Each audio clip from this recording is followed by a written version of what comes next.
Then the word of the Lord came to Jehu, son of Hanani, concerning Baasha.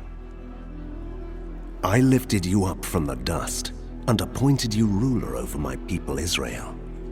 But you followed the ways of Jeroboam and caused my people Israel to sin and to arouse my anger by their sins.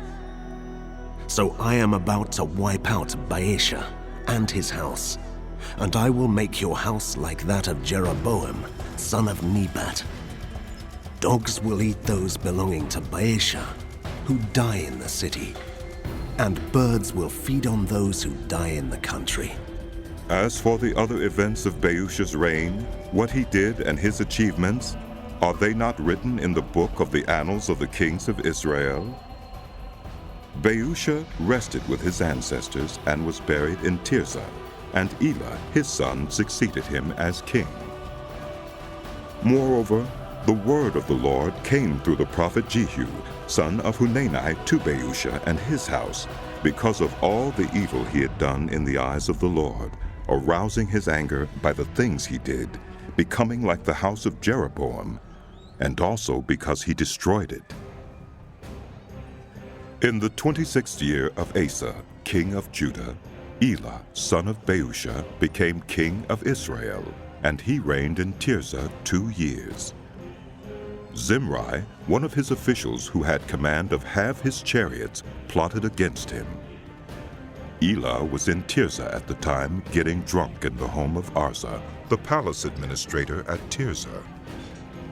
Zimri came in, struck him down, and killed him in the 27th year of Asa, king of Judah. Then he succeeded him as king. As soon as he began to reign and was seated on the throne, he killed off Baasha's whole family. He did not spare a single male, whether relative or friend. So Zimri destroyed the whole family of Baasha in accordance with the word of the Lord spoken against Baasha through the prophet Jehu, because of all the sins Baasha and his son Elah had committed and had caused Israel to commit, so that they aroused the anger of the Lord, the God of Israel, by their worthless idols. As for the other events of Elah's reign and all he did, are they not written in the book of the annals of the kings of Israel? In the 27th year of Asa, king of Judah, Zimri reigned in Tirzah 7 days. The army was encamped near Gibbethon, a Philistine town. When the Israelites in the camp heard that Zimri had plotted against the king and murdered him, they proclaimed Omri, the commander of the army, king over Israel that very day there in the camp. Then Omri and all the Israelites with him withdrew from Gibbethon and laid siege to Tirzah. When Zimri saw that the city was taken, he went into the citadel of the royal palace and set the palace on fire around him. So he died because of the sins he had committed, doing evil in the eyes of the Lord and following the ways of Jeroboam and committing the same sin Jeroboam had caused Israel to commit. As for the other events of Zimri's reign and the rebellion he carried out, are they not written in the book of the annals of the kings of Israel? Then the people of Israel were split into 2 factions. Half supported Tibni, son of Gineth, for king, and the other half supported Omri. But Omri's followers proved stronger than those of Tibni, son of Gineth. So Tibni died, and Omri became king.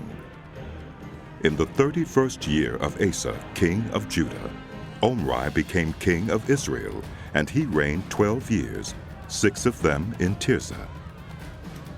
He bought the hill of Samaria from Shemer for 2 talents of silver and built a city on the hill, calling it Samaria after Shemer, the name of the former owner of the hill. But Omri did evil in the eyes of the Lord and sinned more than all those before him. He followed completely the ways of Jeroboam, son of Nebat, committing the same sin Jeroboam had caused Israel to commit, so that they aroused the anger of the Lord, the God of Israel, by their worthless idols. As for the other events of Omri's reign, what he did and the things he achieved, are they not written in the book of the annals of the kings of Israel? Omri rested with his ancestors and was buried in Samaria, and Ahab, his son, succeeded him as king. In the 38th year of Asa, king of Judah, Ahab, son of Omri, became king of Israel, and he reigned in Samaria over Israel 22 years.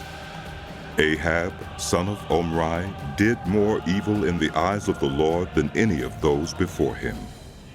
He not only considered it trivial to commit the sins of Jeroboam, son of Nebat, but he also married Jezebel, daughter of Ethbaal, king of the Sidonians, and began to serve Baal and worship him.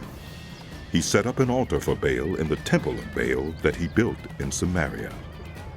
Ahab also made an Asherah pole and did more to arouse the anger of the Lord, the God of Israel, than did all the kings of Israel before him. In Ahab's time, Hiel of Bethel rebuilt Jericho. He laid its foundations at the cost of his firstborn son, Abiram, and he set up its gates at the cost of his youngest son, Segub, in accordance with the word of the Lord, spoken by Joshua, son of Nun.